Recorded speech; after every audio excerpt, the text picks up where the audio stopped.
تتصرفي ازاي مع الراجل المراهق بعد ما كان جوزك ماشي بالمسطره وما عندوش غير بيته وعياله والناس بتحسدك عليه، فجاه كده يبقى لا عايز يشيل مسؤوليه ولا يتعامل معاكي زي ما كنتوا متعودين، ولا حتى في بينكم علاقه زوجيه، ولو في تبقى تأدية واجب بر وعتب والسلام. وده غير كمان انه بيكون زهقان من العيال ومشاكلهم الطبيعيه، مش عايز حد يرجع بمشكله ولا يدوش دماغه ولا يودي درس ولا تمرين، وانت يا عيني قاعده زي الهبله ولا فاهمه ايه اللي بيحصل، بس قلبك مش مطمن. وهتلاقي حاجات جديده ما كانش جوزك بيعملها قبل كده، وهتلاقيه مهتم بنفسه وعمال يشتري في هدوم جديده حتى لو مفلس وظروفكم نيله، ومقضيها بقى اصحاب جديده مش شبهه خالص وبيخرج معاهم. ولو مالوش في قعده القهاوي هتلاقيه بيروح وبيتاخر كمان، ومش بعيد تلاقيه صبغ شعره.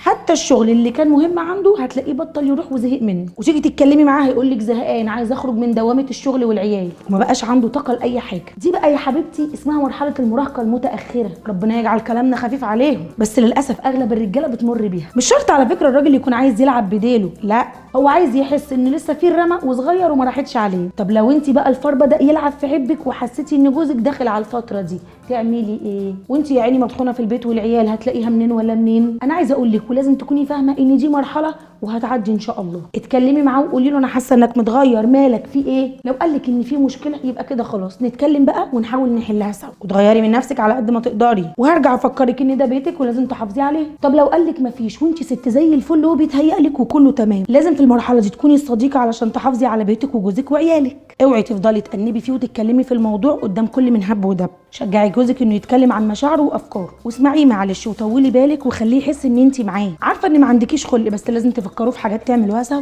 اقعدوا في البلكونه اسمعوا الست او اغنيه حلوه واضحكوا وهزروا، او اتفرجوا على فيلم سوا حسسينه مش لوحده. ولو ظروف الشغل مش متظبطه معاه احسن حاجه شجعيه وقولوا له ان شاء الله ازمه وهتعدي. موضوع رخم انا عارفه، بس ما باليد حيل، هتعملي ايه وانت عمود البيت وفي ايدك مفاصله، وده قدرنا يا ستات وربنا يعيننا. اوعي تدوري وراه، عمر ما في واحده بتدور ورا جوزها وبترجع مجبوره ابدا يا شيخه، ده ربنا قال ولا تجسسوا، اسمعي كلام القران. طب لو قفشتيه وهو بيلعب بديله لا قدر الله تتصرفي ازاي؟ ده بقى موقف صعب قوي ما اتمناهوش لا ده اعدائي، على حسب بقى هو وصل بالخيانه لحد فين. وهنا بقى ما اقدرش اديكي نصيحه لان كل ست غير التانيه، وبعدين الموضوع ده ليه حسابات تانيه خالص، البيت والعيال والمصاريف، بس ده مش مبرر انك تسامحيه. كل واحده ادرى بنفسها، ولازم تبقي عارفه انت هتقدري تكملي مع واحد خاين ولا لا، وعلى حسب نوع الخيانه زي ما قلت. وخلي قرارك من دماغك، ما تقعديش تحكي لحد وتاخدي راي حد، لان ممكن انت تتحملي حاجه غيرك ما يتحملهاش، وممكن غيرك يتحمل حاجه انت ما تتحمليهاش. لو بقى ربنا كرمك ومعاكي فلوس ممكن تروحي تاخدي استشاره من حد متخصص، وده هيساعدك على فكره انك تاخدي القرار الصح.